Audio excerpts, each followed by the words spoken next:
And we are back again. Peace, love, and blessings, everyone. Yes, this is the STEM Files, the voice of STEM talent in Black culture, where we highlight the best and brightest in science, technology, engineering, and mathematics. On tonight's awesome episode, we have a wonderful guest, our dear brother, Ilia Rashad Muhammad. He is a student in the ministry class at Muhammad Mosque number 55 in Memphis, also a beautiful author, and a member of the NOI Research team. Tune in for more of this dynamic episode as we go into the science of the will after this intro video. Peace, family. Let's get it.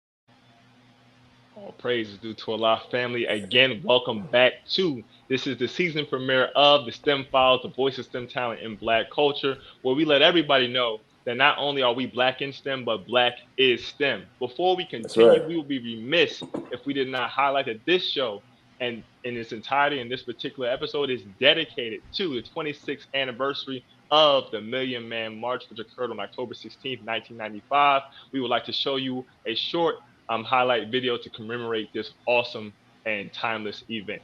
Stay tuned, family.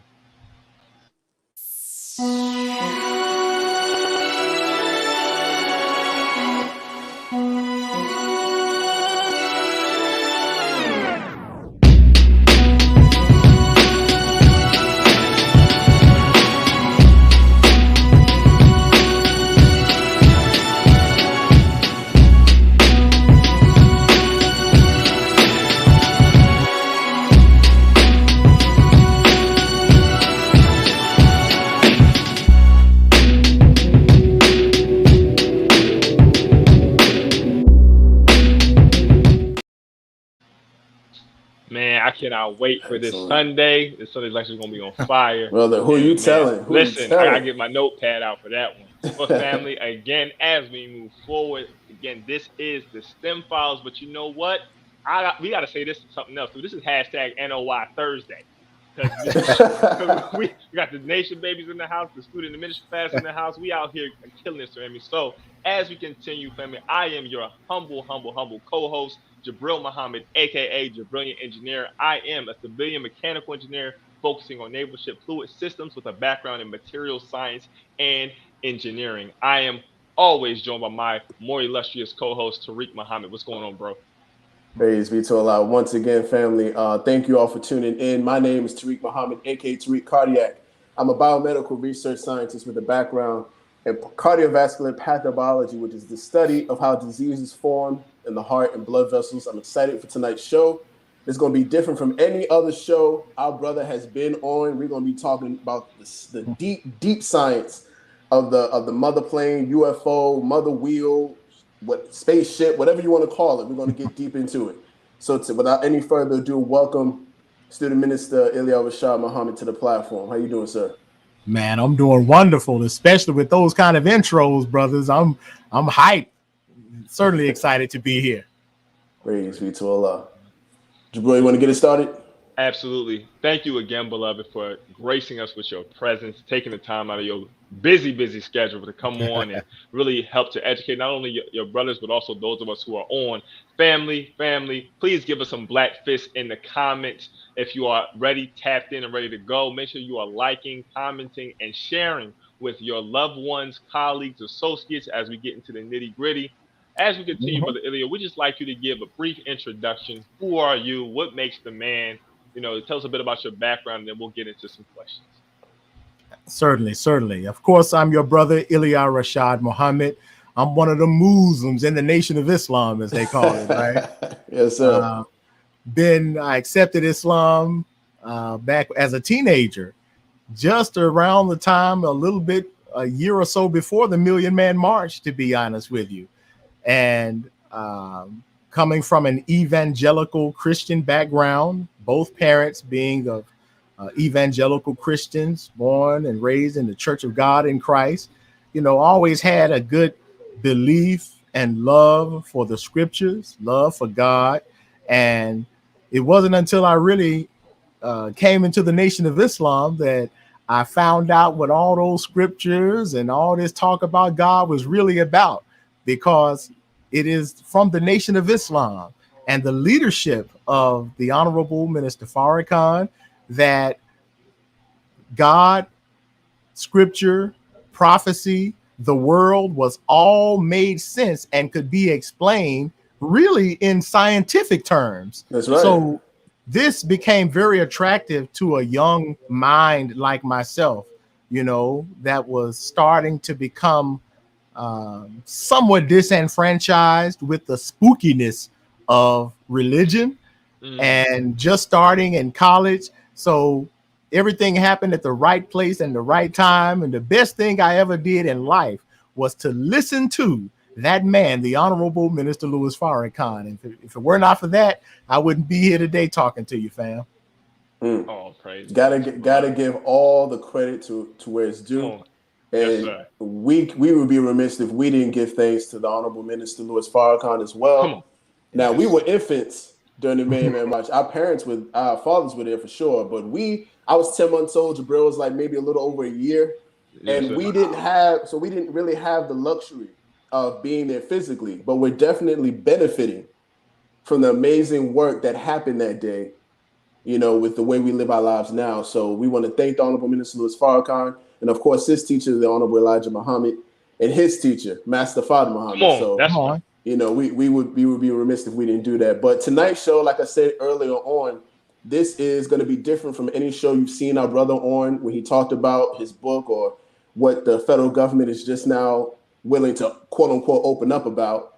We're going to be going deep into the science of the wheel and everything that we've been taught and everything that you've heard about and everything that we know as scientists and as believers. So before we get into it, we're going to play a small clip and then we're going to get our brother's feedback on it, as well as go right into the main meat of the show. Okay, family? So check this out. What does the U.S. government know about UFOs? The Pentagon is releasing a report on that very question later this month. And suddenly, everyone from senators to scientists to presidents to journalists are talking seriously about a topic once thought to be more science fiction than actual science. NBCNews.com senior politics reporter Alex Seitz-Wald joins me now. And Alex, you've been reporting on the excitement around this upcoming Pentagon report, where everybody from scientists to people who you might typically think of as conspiracy theorists are celebrating the lift of what's called the truth embargo.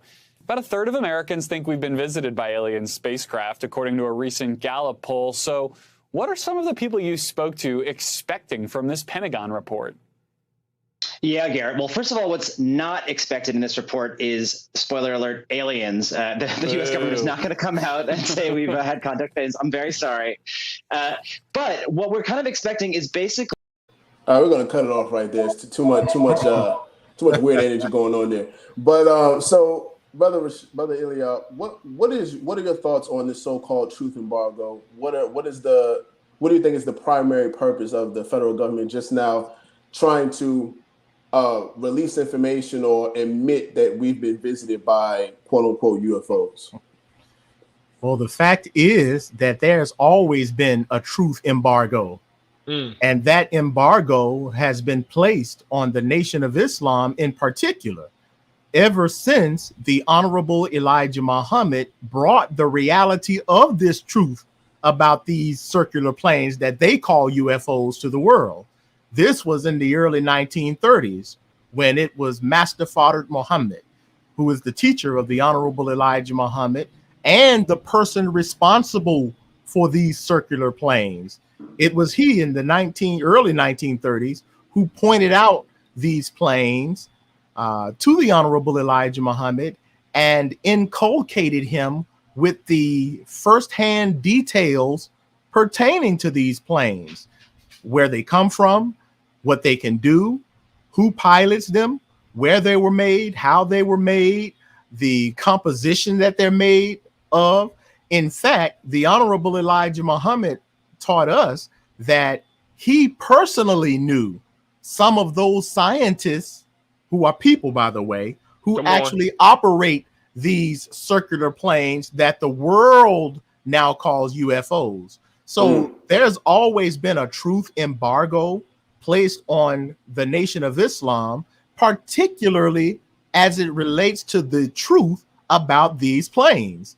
And of course, history bears us witness, because it was in 1942 when the FBI, the federal government, arrested the Honorable Elijah Muhammad and questioned him about these planes shortly after the U.S. military witnessed them for perhaps one of the first major times. So yes, that's why the truth embargo has been in place. That's why there continues to be a tremendous sense of censorship aimed toward the Nation of Islam and the truth we represent. And that truth leads directly to what the world calls the UFO phenomena. You know, I want to talk about. I want so much to talk about what they can do. You know, the history behind how the wheel itself was developed. But because it's an engineering topic, I'm gonna let my brother eat first on asking questions about what the plane can do and the different scientific matters involved in it. So, Jabril, go ahead, bro. All praises due to Allah. So, before I get to that, I have to start here, and this is something that is of particular importance to me as I grow as a scientist, grow as a student in the Nation of Islam. We talk about the concept of research. We're in a pandemic. People are talking about asking people to do the research. Have you done your research? You know what I'm saying? Just do the research. Well, when we break down the term research, again, search, look, to look again, what does it mean to conduct true research? Is it simply a Google search? Is it reading? What does it really entail? And what is the mindset that one must have when they attempt to engage true scientific research for the betterment of themselves as they try to attain facts? Great start off. I like that. Excellent question, and that's a very important question, especially in a day and time when many people feel as though adequate research is just what you suggested, maybe like a Google search. And the first hits that pop up on their stream from their Google search, that's pretty much what they're left with, or Wikipedia. Now, I don't disdain Google searches and Wikipedia, because you have to start somewhere. Absolutely. You know, but research requires, depending on the topic that one is researching, it requires a lot of diligence. It requires a lot of critical thinking. It requires a willingness to accept information that you probably did not expect. You know, sometimes when people conduct research, they already have a preconceived notion as to what they think their truth is, you know. Come on. And sometimes they will conduct research not for the purpose of discovering truth, not for the purpose of really analyzing the subject matter, but really for the purposes of trying to buttress their opinion or whatever, you know. Exactly. So, sometimes there has to be a fairness, and you have to look not only for the right sources, but the credibility of those sources. Yes, you know, if I'm going to look up something about engineering and I don't know too much about engineering, I don't think I'm going to go to just your average website for that, or your average person, you know. Yes, sir. That I might not have to go to certain websites at all. Some things I might have to literally go to a plant, an engineering plant, to find out. So research involves a whole sphere and world of studying. And I'll try to end that point with this. I recall being with the Honorable Minister Louis Farrakhan, and he was letting me and us know that Allah's universe is a whole world full of books and full of lessons. Everything in nature, everything in life is a lesson, and there's a book. And he started asking questions. Have you read the book of birds? The bird book? Have you read the bee book? In other words, have you studied the world of birds, the world of bees? Because in everything, there's a world. And we would be foolish to think that the little knowledge that we've obtained on a given subject is the end all, an answer to all of that. That's not the mindset of a researcher. That's not the mindset of an educator. That's not the mindset of a Muslim follower of the Honorable Elijah Muhammad and the Honorable Minister Farrakhan, because those who follow this teaching, who follow this Islam, follow a mathematical theology that can be proven in no limit of time. That's right. All praises due to Allah. Thank you so much, beloved. Oh, that's a beautiful segue into my next question, because you have that concept of research, and those of us who are autodidact or voracious readers, or people who are sincerely, through patience and prayer, seeking legitimate information by which to base our relation to society and our surroundings by, we come into contact with now revelation. And the Honorable Elijah Muhammad from Master Father Muhammad gave us revelation in a number of things, which is his teachings. And what we're talking about today being the reality of the mother wheel and the baby planes. So this is a question for those of us believers, particularly newer believers, and just the general public. What are some of the, if you want to call it, basic specs or the general information that we have of the abilities of both the mother wheel and the baby plane? Okay. And where can this information be found as you can start to conduct your research? Before I tell you some of the basic specs of the wheel and the baby planes, let me tell you where you can find the information, because in research, you always want to get to the source. Yes, sir. And the credibility of that source. Yes, and I say on your show to the world that it would be extremely negligent and hypocritical for any so-called UFO researcher to claim to study the history and truth about the UFO phenomena and overlook the very person and source that brought this truth to the world. Come on. So to talk about UFOs and exclude the Nation of Islam, the Most Honorable Elijah Muhammad, and the Honorable Minister Farrakhan, you have already nullified your so-called credibility as a researcher, because you have not even dealt with the source of this phenomena. I mean, that would be like somebody talking about the history of bean pies. But you don't talk about the Nation of Islam that brought bean pies to the world. You know what I mean? Come on. Yes, sir. Right. Yes, sir. And this is exactly what they have done as it relates to the UFO phenomena. The enemy has literally commandeered and hijacked the narrative when it comes to the truth about these planes. But back to the first part of your question regarding the specs.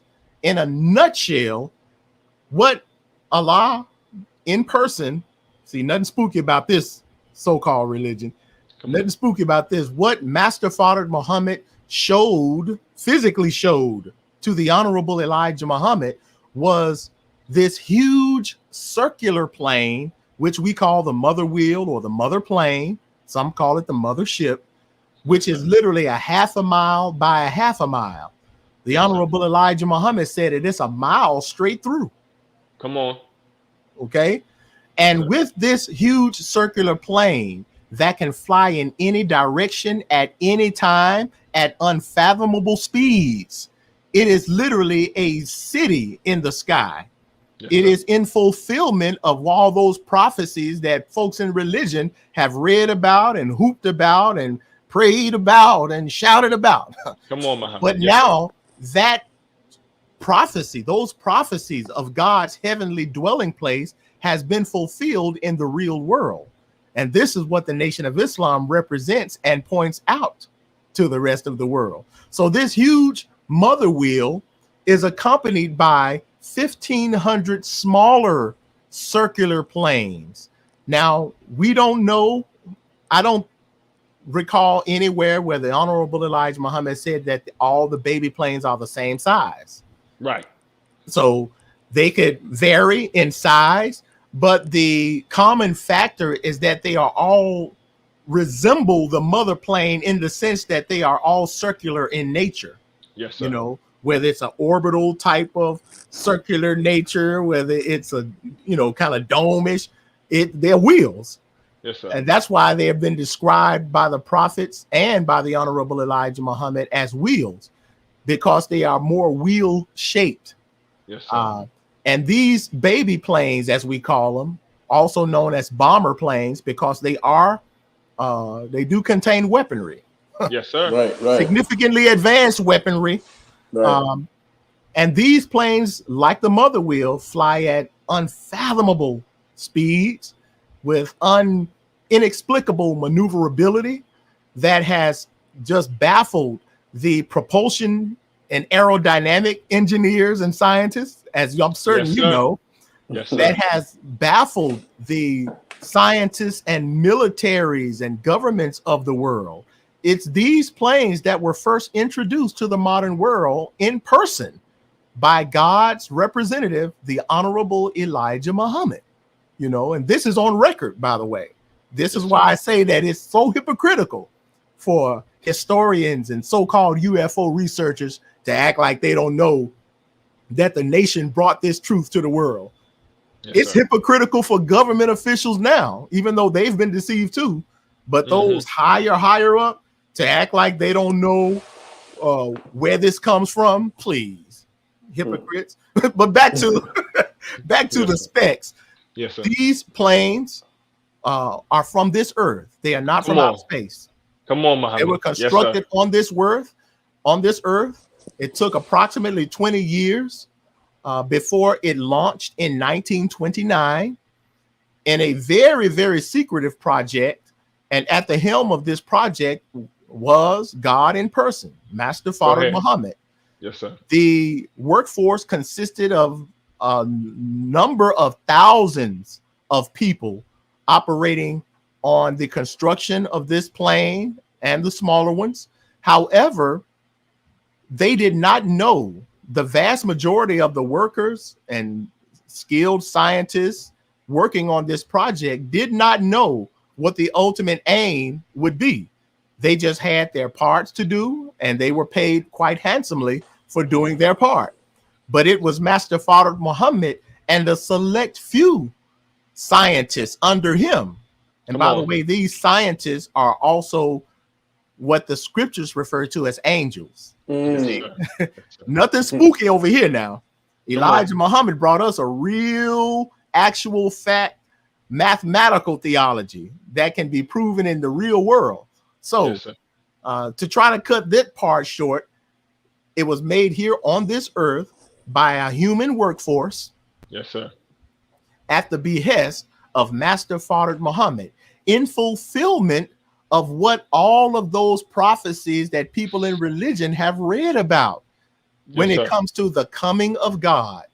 The coming of God is marked in the scriptures by his heavenly vessels, described as heavenly flying chariots, described as his throne in the sky. You're reading it all this time. Come on with described as a New Jerusalem, the city of the living God from above, described as a cloud by day and what appears to be a star or a pillar of fire in the nighttime. So these refer to God's office space, but it also refers to God's use of military weaponry to enact his judgment at a certain time. So I know I kind of went longer than I probably should have, but to try to squeeze it in there as best as I could, you're dealing with man-made planes that fly in the sky in the real world. And we know the person and the people behind the operations of these planes that the world has become enamored with that they call UFOs. Praise be to Yes, Allah. sir. Yes, sir. Well, I got one more. Hold on, I got. Go ahead, bro. Go ahead. Don't worry about how long you go. Right. Not at all. This show is about science and engineering. So if you want to talk as much as you want to talk, you can talk as much science, as much engineering as you want to talk about on this platform. You know, we can go. Well, I'm not gonna say we can go to 1 o'clock in the morning, but you can go. You can go as long as you need to. Let's just put it that way. Sir. Yes, sir. Thank you so much, bless you, man. I want to make sure that we do our best because people are definitely coming in with the comments, but also the questions. Yeah. And this is a question that has been asked by our brother Dante here in Philadelphia, also our brother Shahid, the scientist out of DC, and one other brother as well. So I'm going to highlight this. You know, us Nation Babies, we're always thinking about innovation and trying to understand the very crux of things. So technologically, brother Shahid asked, do we have any information and reputable information from the Most Honorable Elijah Muhammad on the wheel's engine, or the actual engine of the wheel in terms of how it's powered?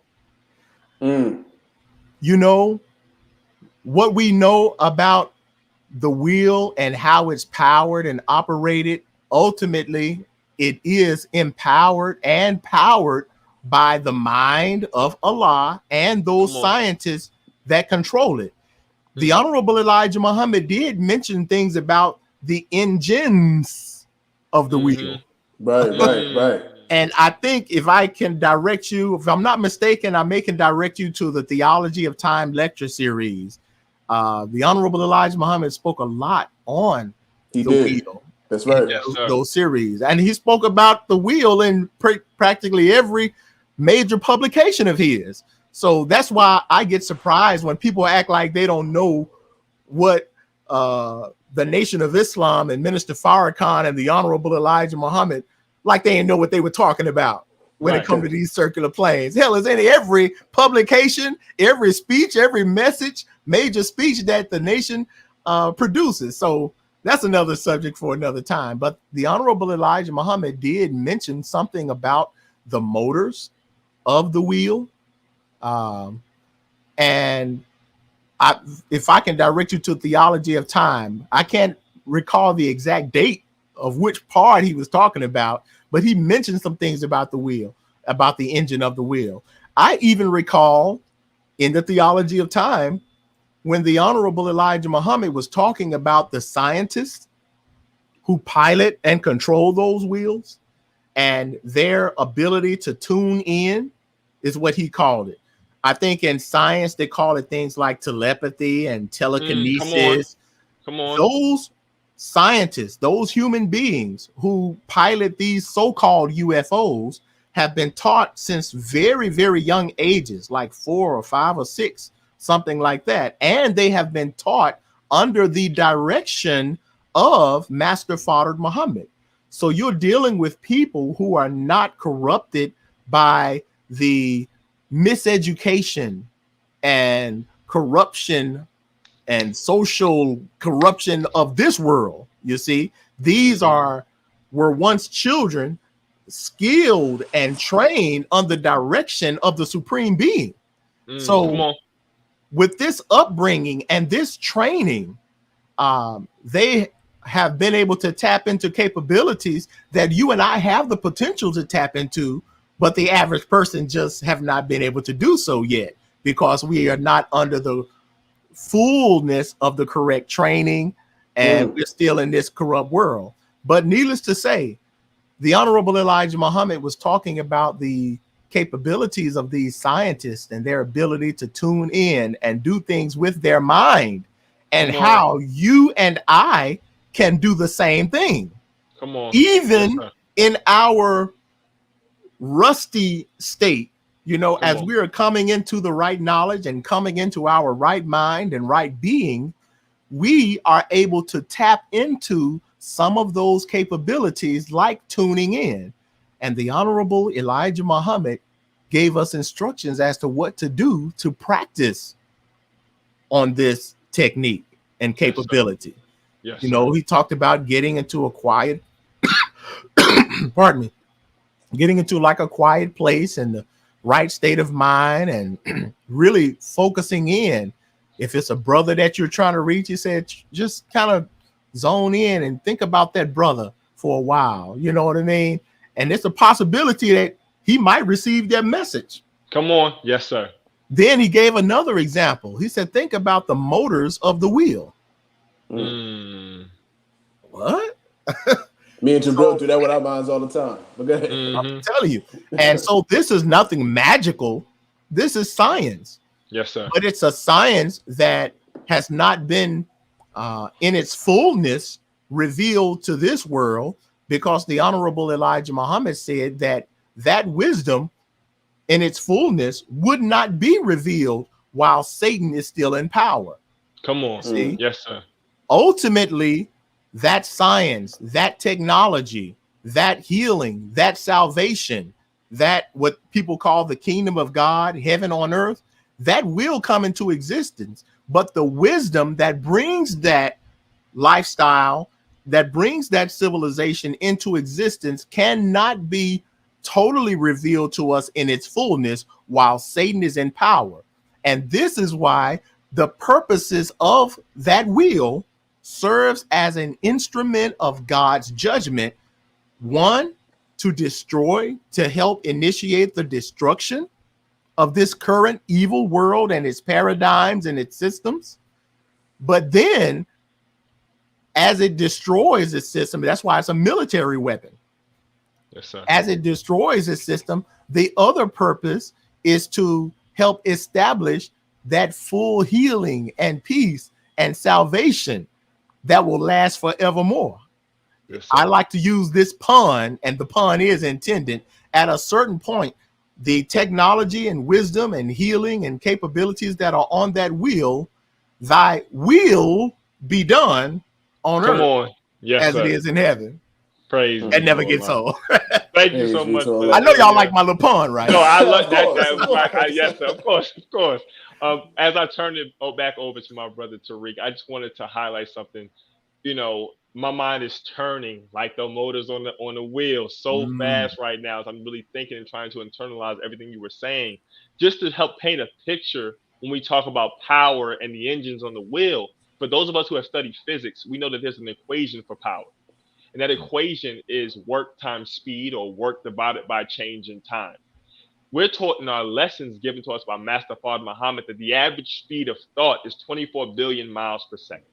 So if you look at 24 billion miles per second, which would be your speed, multiplied by work, which is force times distance, you start to see the amount of power that can be generated just from a mind that is not only made up, but under divine inspired guidance. So that's just something I wanted to help us to kind of wrap our minds about when we say that, oh, y'all say the black man is God or man is God, but I'm so flawed currently. Born in sin and shaped in iniquity. But see, when you talk about a mind that is molded in the presence of the Almighty, then you start to think about one who is free of that which inhibits him or her. So I just wanted to say that. Man, I'm gonna turn you know it what back to over say. to Reed. Yes, You sir. know what to say.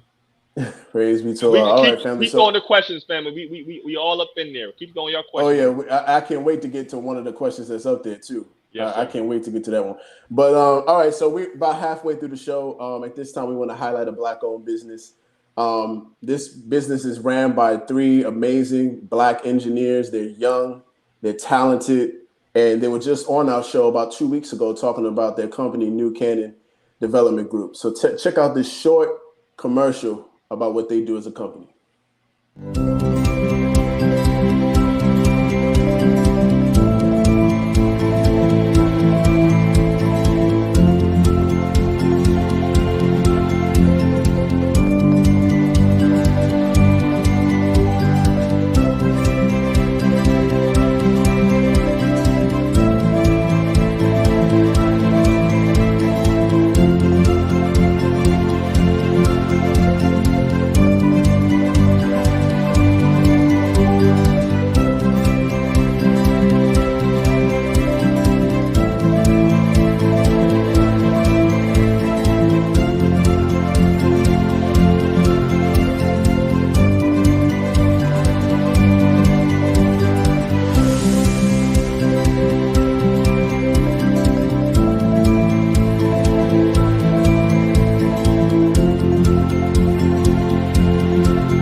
All right, family. Yes, definitely go ahead and check out Black-owned engineering firm. They're up and coming. They're on the rise. They're very similar to what we do as a company, Original Man Scientific. Great brothers. Definitely check them out. I want to get into this question real quick from You gotta scroll up a little bit, brother. Rob. There we go. I got brother Lewis. He says, ASA, has there been any black scientists to contact you on discussing the topic of the science of the mother plane? You know what? This is a topic that people just run from. Sadly, well, when I say what they run from dealing with it with us, because we have the answers to this topic. Come on. Just real talk. That's not to sound arrogant. That's just plain truth. The Nation of Islam has the answer to what the world considers the UFO phenomena. Come on. We know and can prove exactly what they are. The Nation was the first to tell you about it before the world became enamored with it. So, there's this reluctance, not just among black scientists, but white scientists, journalists, religious people, all of that. I'm telling you, they do not want to have a healthy discussion with us as it relates to this topic. I've done several shows and interviews with different people about this, but 90+% of them have been people who are either in or in some kind of way affiliated with the Nation of Islam, who already know something of the truth anyway. Yes, but as far as, the white and mainstream or black professional journalists or educators, it seems like they run from us, unfortunately, when it comes to this topic. And there could be a number of reasons. Many of our people have been dissuaded from dealing with this topic because they have wrongfully associated the UFO topic with older white men who are primarily crackpots. You know what I mean? Yes, sir. Because white folks have commandeered the narrative of this thing. So normally when black people think about UFOs, they think of the imagery that's been fed to them by Hollywood and years and decades of false information. So in truth, most black people, they probably don't want to have nothing to do with this talk about no UFOs, because again, they have this strange idea that's been implanted in their head about some damn aliens or just anything. Yes, anything sir. Except the truth about it, because the truth about the UFO phenomena will lead you to the Nation of Islam. But I do know why others refuse to deal with us. Come on. When I say refuse, brother Jabril, brother Tariq, I mean, I can't buy them. I can't pay them to sit down and talk to me as a representative. And believe me, I've reached out to all of them. The political leaders, right? All those people that you see on TV talking about UFO, the military leaders. I've reached out to all of them on behalf of the Honorable Minister Farrakhan. I do represent, I am his student, and I do represent him in that regard. And I have been given instructions by him to reach out to many in that community. But by and large, they don't want to deal with us because the truth that we have on this topic debunks and deconstructs the lies and the false narratives that has been in the public for so long. Yes, sir. Moreover, the truth about this topic proves in the real world that Elijah Muhammad and Louis Farrakhan have been right and exact the whole time. That's right. Come on. Nobody wants to deal with that part. So come on. They're gonna keep running from this. That's right. Now, if you know anybody in the scientific field, or journalistic field or educational field who would be willing to have just a simple discussion with me yes, sir, on this topic, you can question us about anything. You can give us the third degree, interrogate us. That's what we're here for. Come on now. You know, Nothing to hide and everything to give. All praise due to Allah. And also to the brother who asked that question, we also want to let you know that this show answers your question as well. Myself and brother Tariq, being scientists who, though in the Nation of Islam, are having this conversation and engaging a fair amount of people. Family, we are going to do our best. I am going through all of the questions, and we're just going to go question by question as we go let's into get the it. rest of this show. So we have from our brother Ahmed Rutherford. This was great. He said, "What was the significance of the Savior's Day 2011 UFO Symposium and Minister Farrakhan's comments to ufologists in his 2011 address?" In 2011, during the Nation of Islam's Savior's Day address or convention, the nation hosted what was at that time and probably still is the largest quote unquote UFO convention. And what was really a plenary session of our Savior's Day weekend, where we hosted scientists, UFO investigators from really around the world who were willing to come and share their findings. So the Nation of Islam provided other people. This consisted of whites and Hispanics and scientists and journalists. The Nation of Islam provided them a platform to come and share their findings about the wheel. We didn't impose our views. We didn't impose the truth that we know about the wheel on them. We just let them come and share the evidence about these UFOs that they found, because the truth of what they found buttresses what the Honorable Elijah Muhammad and Minister Farrakhan already represent anyway. So you don't hear about that even in the UFO community, because again, let me just share this. What you witness with UFOs and the Nation of Islam are two of perhaps the most censored subjects, two of the most distorted and suppressed subjects in America. And they're both correlated. So the Nation of Islam has been censored, distorted, suppressed, lied on, misconstrued, the target of high-level governmental disinformation campaigns, and so has the UFO topic, you see? Yes, sir. And what most people don't know is that the UFO topic and the Nation of Islam have been distorted and suppressed and deliberately misinformed to the people, because these topics are inseparable. Come on. You cannot adequately deal with the origin of the modern UFO phenomena and try to overlook the fact that Elijah Muhammad was shown and presented this information to the world before there were ever any government investigations, widespread sightings, government concerns about this topic.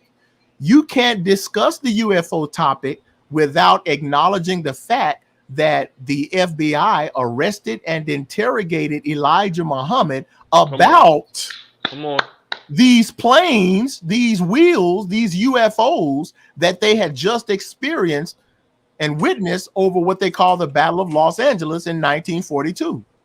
This is in the government records.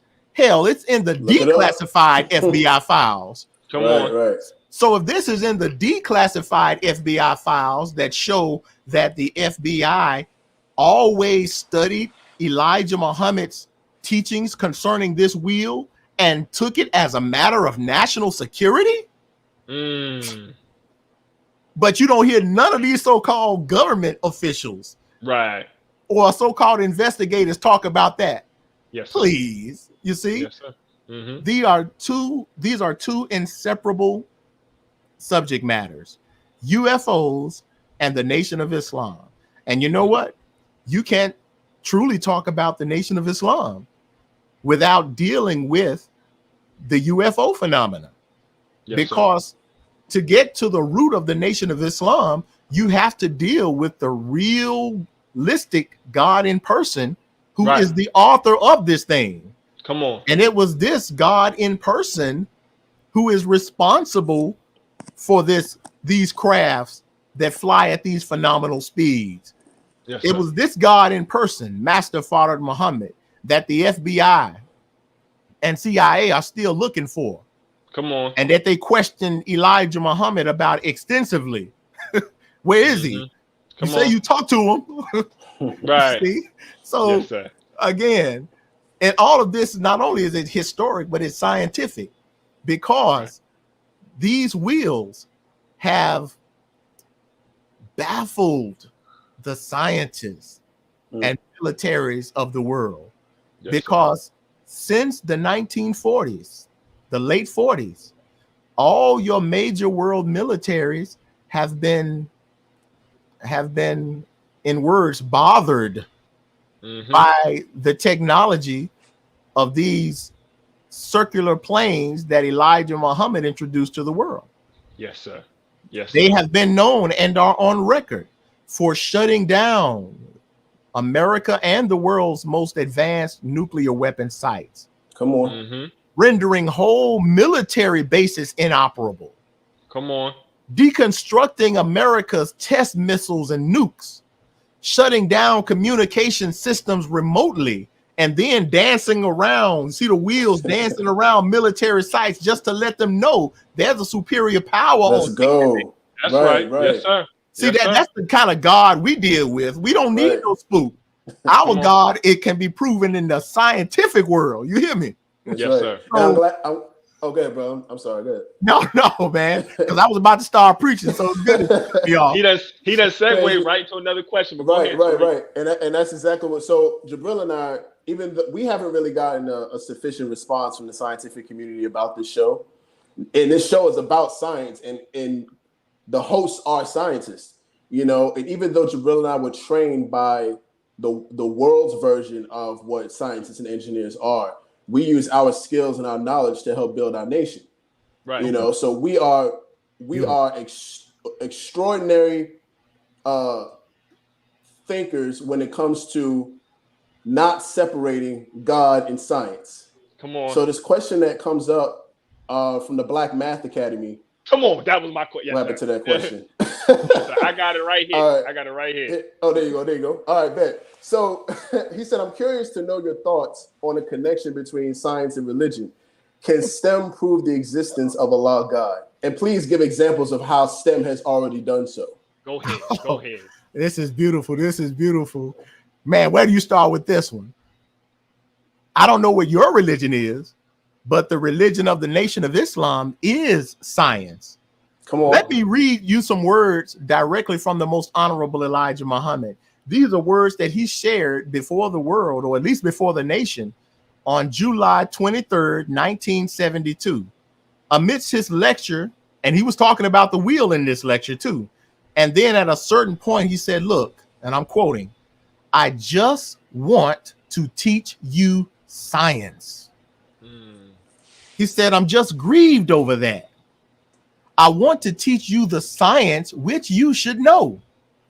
I want you to learn about the presence of God and the presence of his messenger. I want you to learn them. Then you can battle if you want. Come on. So the honorable Elijah Muhammad is here giving us Islam, but it's not the Islam that you may think in that old Arab world. Come on. That's an expression of Islam mixed with Arab culture. Okay. Yes, come on. But what the honorable Elijah Muhammad was giving to us was direct divine revelation from the Most High God. And this revelation is science.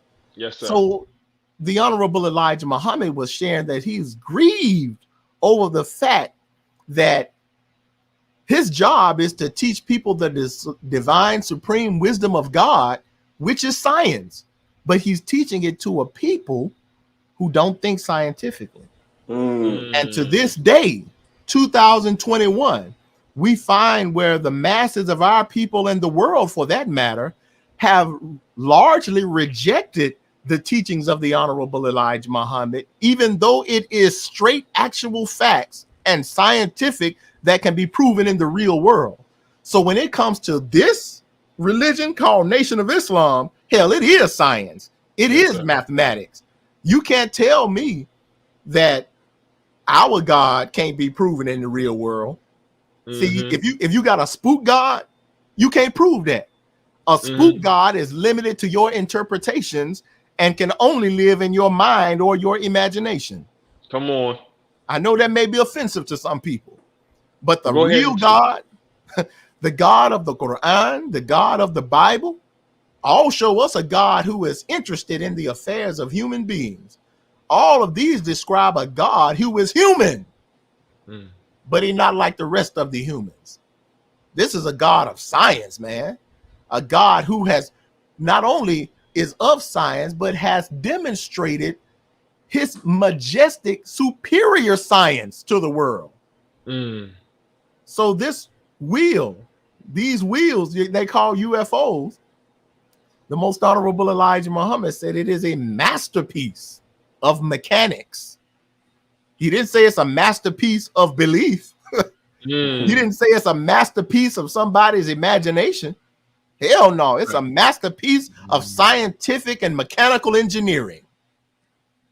That's right. Yes, sir. That's right. And the world bears witness to it. Governments bear witness to this. It's the government and the militaries who spend billions of dollars because they're wondering why this technology is able to shut down their most advanced nuclear weapons. That's science right there. That's our God. Yes, sir. See, we don't need no spook. No spook God has never done anything for us. The most honorable Elijah Muhammad said, and this I believe is in Fall of America. He said, the mother plane and the work thereof is the work of the mightiest God, Master Farad Muhammad, to whom praise is due forever. See, it's the work of a real God in the real world that can be obscene, that can be seen and observed. Yes, you sir. see, that has been recorded, that has been videotaped, that has been photographed, that has been studied, where billions upon billions of taxpayer dollars have been allocated to try to find out what the hell is this mysterious phenomenal craft and crafts that are disturbing our airspace. Yeah. Hey, look, that's the real science of a real God right there. That's the God of the Nation of Islam. That's the God that Farrakhan tells the world about when he tells you he has something backing him up. Right. And he tells you directly who and what is backing him up. Yet none of the journalists, none of his critics even have the gall to question him. Talk about the gall. Come on now. The wheel. Yes, sir. They do everything in their power to try to change the subject. And let me just say this. As far as I can recall, of the 65 plus years that Minister Farrakhan has been teaching in the public, I can only recall maybe a handful of journalists who even asked him anything about the wheel. Now, here's a man, the boldest, most powerful black man that we have among us. And he seems like every opportunity he gets tells the world, and he boasts in the Lord about the power of the God that backs him up. Right. The power of his teacher, the most honorable Elijah Muhammad, both of whom are on that wheel. And he tells this to the world, but nobody even has the audacity. Nobody even has the intelligence to ask him about it, except a handful of journalists. Come on. See, yes, that's sir. because there is a plot to keep people away from the truth that the Nation of Islam represents, the scientific wonder of the world. I'm going to end that part by saying this, and I got the quote exactly somewhere. Go ahead. Yes, sir. This is the Honorable Elijah Muhammad said in Theology of Time, this is in August 20th, 1972. He says, and I quote, Allah raised me up in your midst to do an unbelievable thing that men of science will wonder, how did it happen? Elijah Muhammad, his chief disciple and student and servant, the Honorable Minister Louis Farrakhan, they have men of science wondering, how do they get to do what nobody else can do? We're celebrating the Million Man March this season. Right. Yes, sir. Here you have Farrakhan, a man with no degrees, a man who is hated and plotted on by the Western governments of the world, a man who has withstood more attacks and plots from the government than any living leader you can think of. Yet he is able to call well over 1 million black men to the Million Man March in what became the largest, most peaceful demonstration of black unity in the history of the world. Yes, sir. That's right. On a Monday. But you with all your science, all these folk with all their science, all Right. your education and all your degrees, you can't do that. And you can't even withstand the enemy that he's been withstanding for 65 plus years. Yes, sir. Oh, you're dealing with a man who's backed by a scientific wonder. Come on. Yes, sir. Let me keep some preaching. Y'all ask me some more questions, man. Yes, sir. We got That's we what got it's him. for. That's what we're for. We got him. Yes, sir. Man, you got man, something to I read got for. so You much. want me to keep going? Well, we're gonna keep going for a little bit. We probably gonna cap it off maybe like just before 9:30 if it gets to that point. Yes, sir. But yes, sir. there was a lecture that the Honorable Minister Louis Farrakhan did to the Black Science Convention in 1972. And he talked to the Black scientists, he talked to Black engineers, he talked to all the Black professionals in STEM. And he was trying to get the audience, not trying, he succeeded in getting the audience to understand the relation between God and science. And some of the things he was saying was, you cannot be a biologist without studying the creation of life. You can't be a geologist without studying the creation of rocks. You can't be a child psychologist and not study the mind or the child and the majesty of that. But none of your science has brought you to the creator of that life that you're studying. You know, so it's very important that we as scientists, we as educators are able to use the science that we learn to point to God and not away from him. Because when we point to him, we can fully grasp the majesty of which we're studying. You know, that's exactly what How to Eat to Live is. Because the Honorable Elijah Muhammad was able to put together something that's from God in person, he was able to show you not only the science of nutrition, but the science of acknowledging the God that created nutrition. Come on. You feel me? So I think that, you know, this is a beautiful show. I'm not going to ramble because we have a guest, but we're scientists in the Nation of Islam. Oh, go ahead, beloved. You made a very important point, Brother Tariq, because what the point that you made and that the minister made alluded to the fact that Elijah Muhammad was given the root of all things. Right. See, come on with it. What Master Fard Muhammad gave him is the root knowledge of all things. So the Nation of Islam, we deal with root. We deal with the foundation of it all. And that may look strange to a lot of people because people are so used to dealing with branch knowledge. Right. You know, they're dealing with branch knowledge. Even when it comes to the UFO phenomena, you're dealing with the most outside knowledge. Okay, yeah, people saw it here. People saw them there. They deconstructed military bases. Yeah, they did this. Okay, that's what they can do. That's outside. But let's get to the source. Let's get to the root of all of these scientists. And Yes, again, just like with the root of biology and child psychology and engineering, which takes you to the mind of God, likewise with the UFO phenomena. Let's go. If a truly diligent and objective study of the UFO phenomena were to be undergone, it would have to lead you to the source of it all. And the source will lead to that honorable and humble black man from Georgia, the most honorable Elijah Muhammad, and the God that empowered him. Right. That's right. And so in doing so, in studying that, it takes you to a scientific study, you see, and yes, it fulfills all the prophecies that the scriptures talk about, but now those prophecies and in their fulfillment are manifested in the real world and deal with every aspect of science. So, as you heard the Honorable Minister Farrakhan share on the time and what must be done a few years ago when talking about the wheel and the UFOs, he talked about what all the different sciences that is forcing the scientists of this world to deal with. They become enamored with the propulsion technology that these wheels are exhibiting, where there are no obvious wings, no obvious exhaust, you know. Right.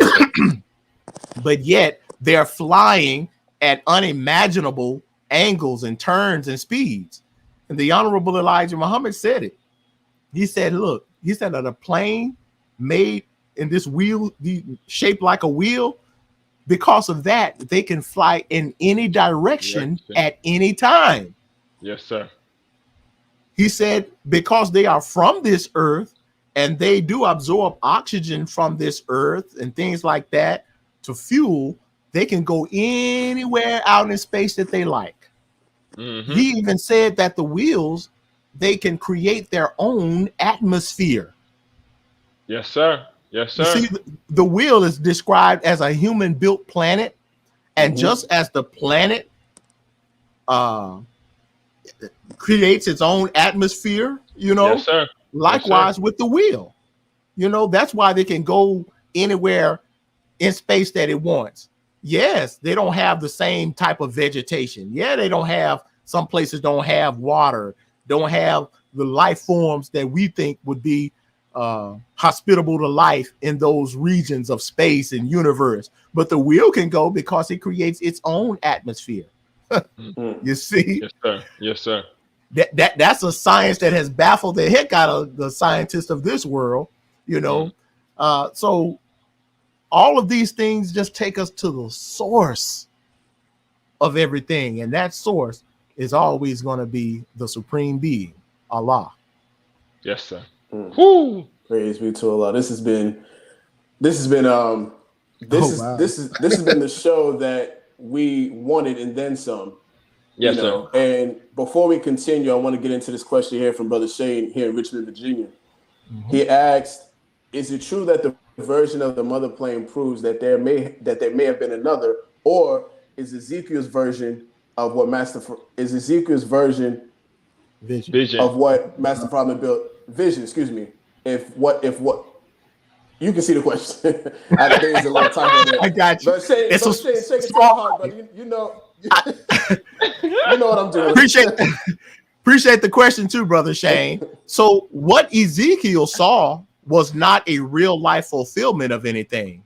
If you look at the first chapter, I think even the first verse of Ezekiel, it lets us know right there that these are visions. He's receiving visions, prophecies from God. See, when God gives you a vision, gave prophets visions, he gave them images of things to come in the future. That's why they are called prophets and they're not called historians. You see, they have been gifted by God to see things that are to take place in the future, especially in what I'll call the days of God or the fullness of time, or as some in the Judaic tradition may refer to as the Messianic age. All of these refer to a time that we are living in, the day of judgment. And these prophets, that's why the Honorable Elijah Muhammad shared with us that so much of what we read about, most of what we read about in the scriptures did not happen because they are prophecies and prophetic stories told, you know, with points of references of back in that day and time, but they were symbols pointing to what's to take place in the fulfillment of time, you see? So Ezekiel didn't see an actual wheel. He saw visions, and that's clearly delineated in the scriptures. Likewise with so many other prophets. Now, I will say this, the Most Honorable Elijah Muhammad did share that prior to our fall And prior to the advent of the white man's rule, Come on. We did have this type of technology. It wasn't as advanced as this wheel, but he said we had similar planes like this. Come on. And these planes were used by us, and we had, high civilizations. We lived as gods. Come on. This is before our fall. Yes, so sir. during that time, and this is not only thousands, we're talking about millions, billions of years ago. There's nothing new about the original man now. So we actually had planes of similar capabilities like this. Yes, and the sir. Honorable Elijah Muhammad said that our fathers, we used those planes and the bombs that they had on those planes for the purposes of raising mountains in the earth. They would drop bombs that would raise mountains in the earth. And those mountains, as the Holy Quran says, Allah says in the Holy Quran that, we raise mountains lest the earth convulse. Come on. So these mountains serve as like weights, almost like weights are put on tires to balance, So Yes, mountains, some of these mountains have been strategically placed there, and machinery was used, Yes, along with natural evolution and things like that. But yes, so we did have planes similar to this way, way, way back in the day before our fall. The Honorable Elijah Muhammad also mentioned that wisdom was hidden, especially before the advent of the devil's rule or the advent of Caucasian rule. You see, so that wisdom, that technology was buried. Some call it lost. That's why people say we have these lost cities of Atlantis and things like that. Well, the truth is we had civilizations, highly advanced civilizations that did include flight technology, Sir. But again, that wisdom had been deliberately buried as we were falling and as the white man was ruling the world. But we see where that wisdom, that technology, that power has been fulfilled, and it serves as proof of the presence of the real God who came in the person of Master Fard Muhammad. It serves as proof that his servant, that messianic figure who serves as that Christ figure you've been reading about, the most honorable Elijah Muhammad, was telling the truth all along. It further proves that that man that we all love and adore, the Honorable Minister Louis Farrakhan, who too serves that messianic role and is doing that messianic work, it proves that he has been right and exact all along. So it behooves us as thinking people, as people of goodwill, to not only listen to what this man says, but it behooves us to take heed to what he says and the guidance that God has given to him for us in this crucial hour. So I appreciate you all, man, for giving me the opportunity just to be on a show like this, man, and to share that guidance and information that the Nation of Islam has been given and granted, that the world seems like they want to keep running from, but you ain't going to be able to keep running for long, because these wheels are constantly showing their presence, and it's going to force you not just to come out and admit that they exist. Hell, that don't take nothing, but pretty soon you're going to be forced to admit that the Honorable Elijah Muhammad sits as the exalted Christ, and Minister Farrakhan, who is right and exact, you're going to have to admit he represents that Messiah figure you've been reading about. Praise be to Allah. Praise I have be to Allah. two questions from my I have to ask. I have to. My beautiful and inquisitive wife sent me two questions, so I have to make sure. You better ask those. Yeah, listen. If you didn't ask those, you ain't gonna have no bean soup for a week, brother. Listen, and if anybody knows me, I love me some navy bean soup. So I gotta have my beans. Don't sleep on it. Come on, never that. No, sir. So we were talking about communication and things like telepathy, telekinesis, communication techniques earlier in the show. And she asked, the first question is, do you feel, in your opinion, it's possible that if one sees a plane, that if you speak to it, that they may respond to me in some way, shape, or form? And then the following question is, have you yourself had any personal experiences with the wheel or baby planes? Thank you. Thank you. If you have been blessed and granted to see a wheel, that in and of itself might be all the communication you need. I don't know. That may be a case by case basis, but Yes, just sir. know that the scientists and ultimately the God that's responsible for these wheels is clearly communicating with you. Now, if you communicate with it, there's no guarantee that it's going to communicate back the way that we might have in our mind that we would want them to communicate, but the fact that you would be granted to even see, to clearly see any of the wheels, that in and of itself is a blessing. Now, Yes, sir. I have been blessed to have seen baby planes before. Yes, I sir. don't think I have seen the wheel in person, the mother plane. If I did, I probably could have seen it and not known what it was, which Yes, many sir. people could have done. Yes, Because sir. remember, it has an elusive nature Right. where the Honorable Elijah Muhammad said it can hide behind the stars and like it's not even there. You might be thinking you're looking at a star. If it Right. wants You you to might be see looking it, at the you'll wheel. see You it. see, Facts. they can cloak themselves amidst the clouds.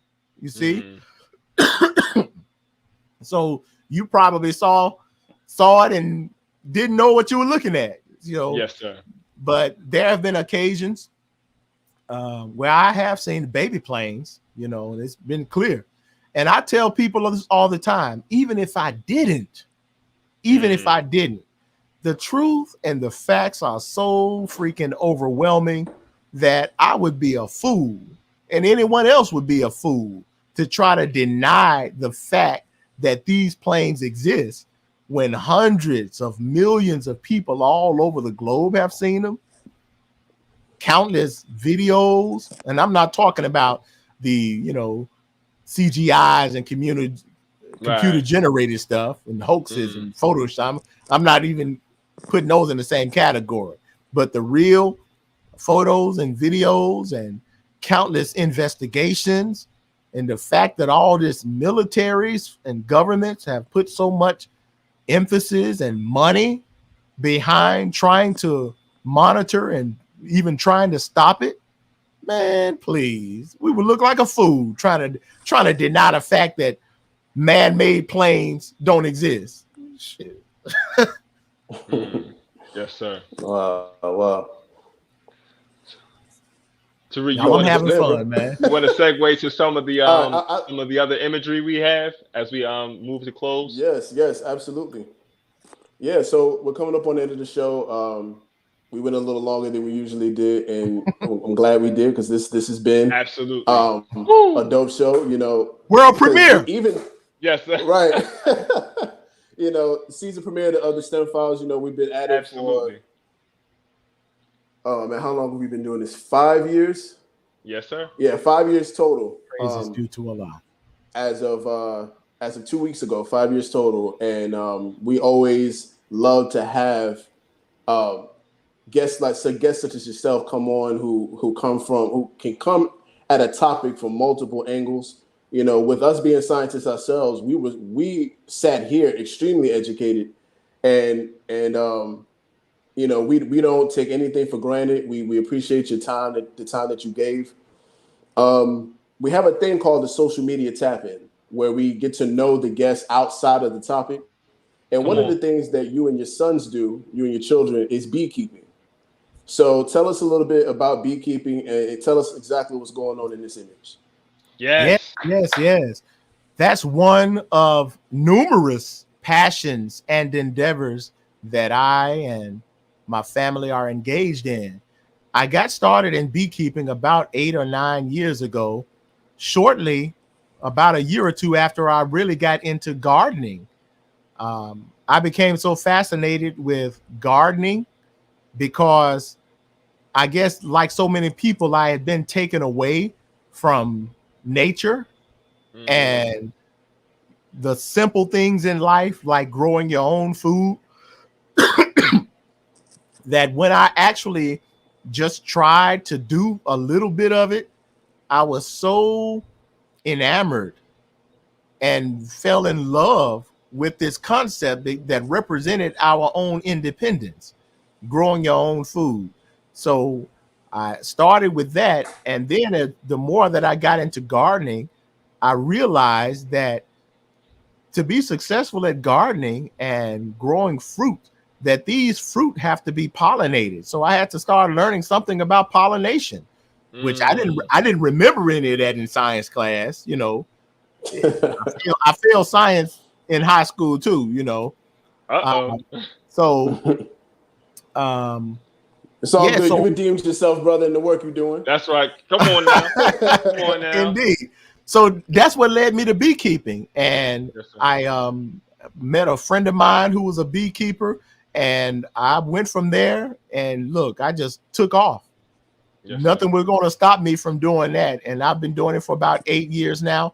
And not only do I am I a beekeeper that keep bees and harvest honey and enjoy the honey and whatnot, but I as of this year actually started teaching an online beekeeping course, teaching people how they can become beekeepers. You know, people, average people like myself, who may have so much going on. You know, you may have a 9 to 5, you got this, you got that going on, but people don't realize that they can actually become beekeepers. You live in the city, you know, you live in an urban environment like I do, but yet I have beehives in my backyard. You know, I have beehives in the hood, in the once vacant lots that I bought from the city. So there's a lot of knowledge that needs to be shared, and I'm more than happy to share it through our online beekeeping course that is available. I haven't marketed it really, but we're going to be marketing it and really doing a real launch of it in the coming months, just before the new year. So I would hope that we can get back on this show and talk about beekeeping and pollination. Yes, sir. Listen. And the science thereof. Listen. We're gonna call it that. That's gonna be the title of the show. It's a beekeeping, pollination, and the science thereof. That's what we're gonna call it.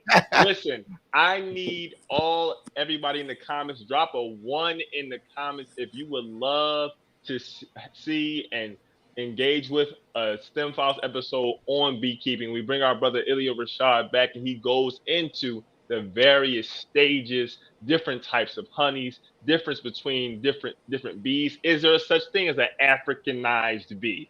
What about if you get honey from this tree versus this tree? How do the properties change? Does honey expire? Does it not? What are the different uses? I know a little something. I know.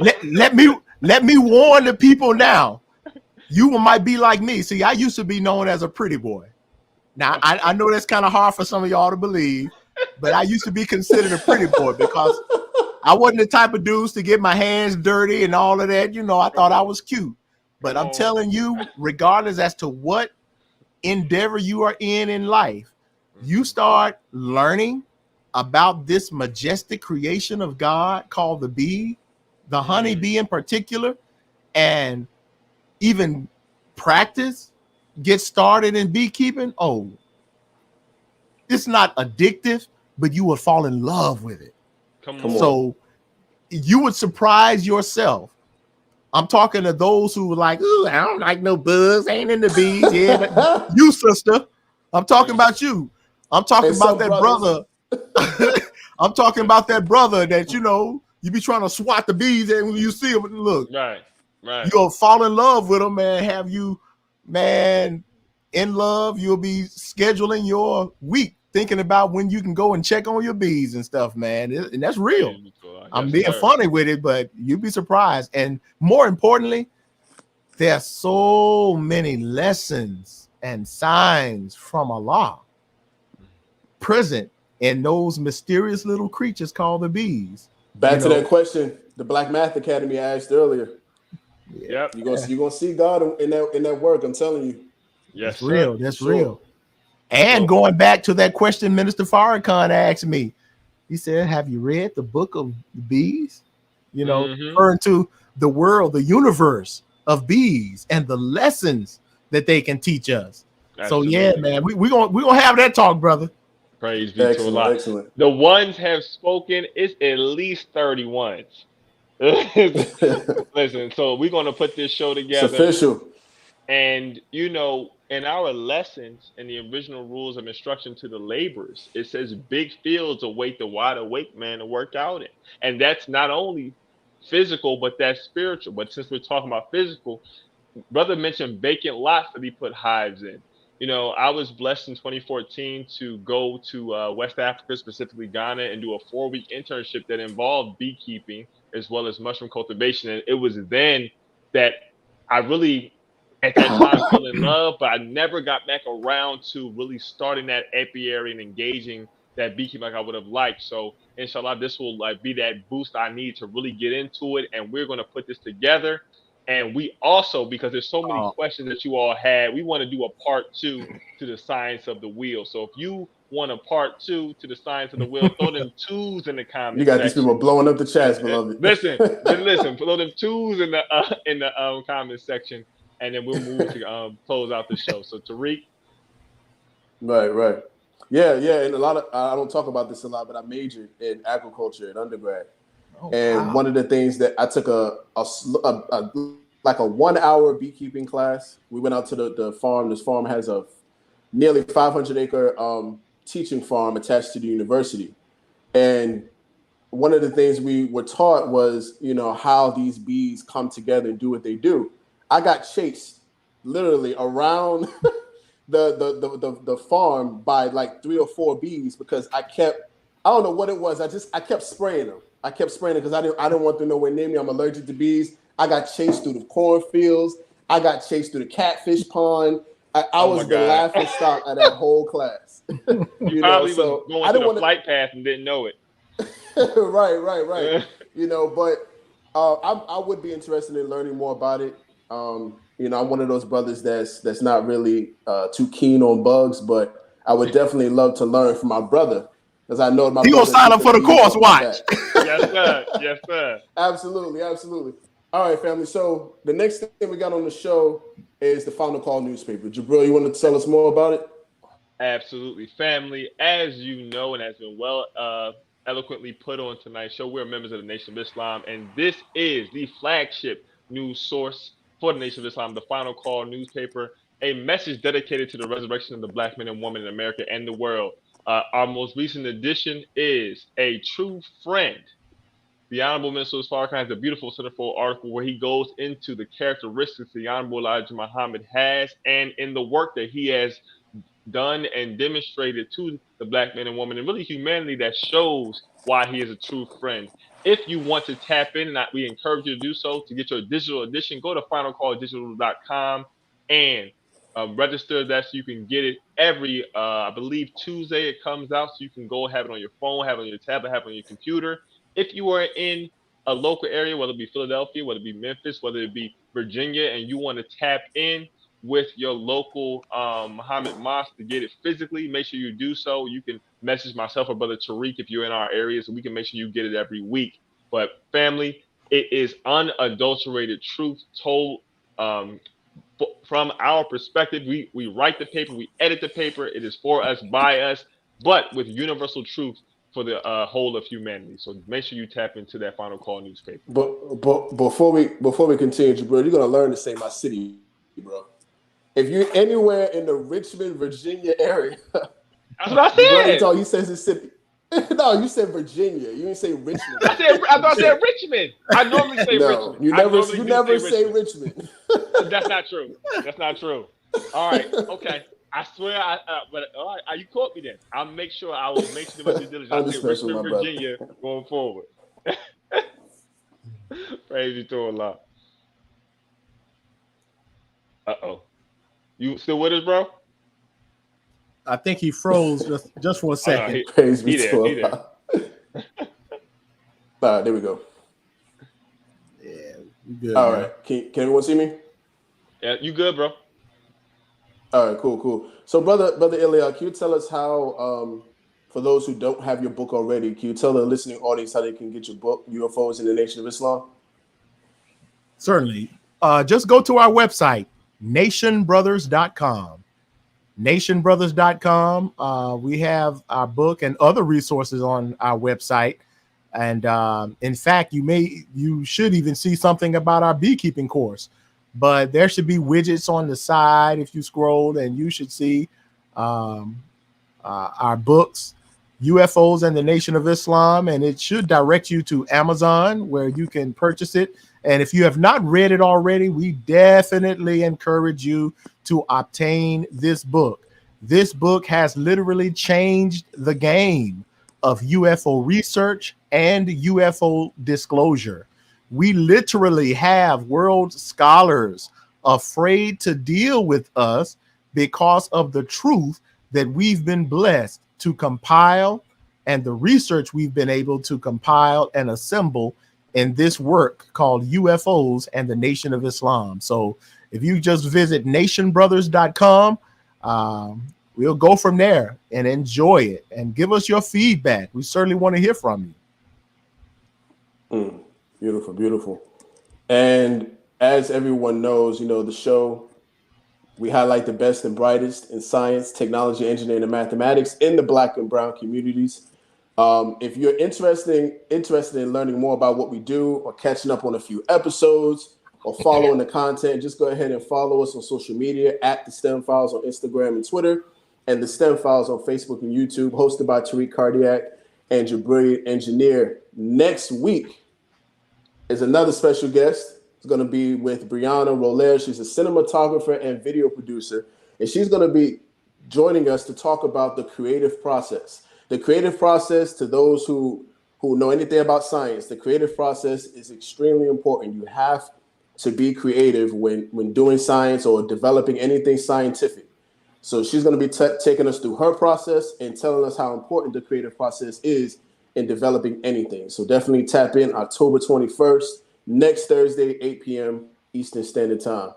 Jabril, anything you want to add? Praise be to Allah, sir. I just want to say that I was thoroughly fed tonight. I think the energy was amazing. A beautiful, beautiful show to bring in the Million Man March anniversary weekend. I'm very excited. As I was talking to the brothers before, I feel like every time we do this show, it's the first time. Wow. It never feels like it gets mundane. It never feels like it gets old or stale, because we do our best to bring those who bring life and are extremely excited about what they do and walk in their authenticity. So family, continue to rock with us, support us by watching the content, engaging the content, sharing the content, promoting it on your platforms, also donating to the cause as we continue to expand. We deeply appreciate it. And without you all, this doesn't happen.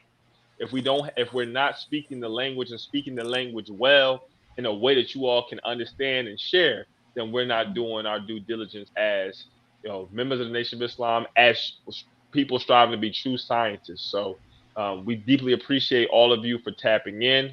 We look forward. If you or you have anyone else who wants to be on the show, you think will be a good addition to our platform, please send us a DM on social media, reach out, and we would love to engage them, see what they're about, and have them add value and grow their network on our platform. And just to add to that, we get a lot of requests from people to be on the show, and we get a lot of feedback that's necessary and unnecessary. When you are making your suggestion for someone to be on the show, please keep in mind they have to be actively engaged in something related to science, technology, engineering, and or mathematics. They can't just have something that some news topic that they want to talk about and just come on the show and just be seen and talk about something scientific. That's not how this works. We have real people who are actually involved in something related to STEM. Okay? Right. So when you're making those invites and those suggestions, just keep that in mind. Yes, well, you know, my Uncle Earl, know what I'm saying? He right. No, we don't. That's not what this is about. he can juggle 5 balls at the same time, man. That's science, ain't it, man? And no disrespect to anybody, Not but at we're all. trying to keep the show under a certain type of dialogue and a certain type of criteria. So, without if there's nothing else to be said, nothing else to be talked about, we're definitely going to have a part 2, especially since the audience already demanded it. We're definitely going to have our brother back on the show. But for those who are watching, I'm Tariq Cardiac, your brain engineer. It's been an amazing guest, Brother Ilia Rashad Muhammad. For those watching, tap in next Thursday, 8 p.m. Eastern Time for another episode. And this has been the STEM Files, the voice of STEM talent and Black culture. Peace. Peace, family.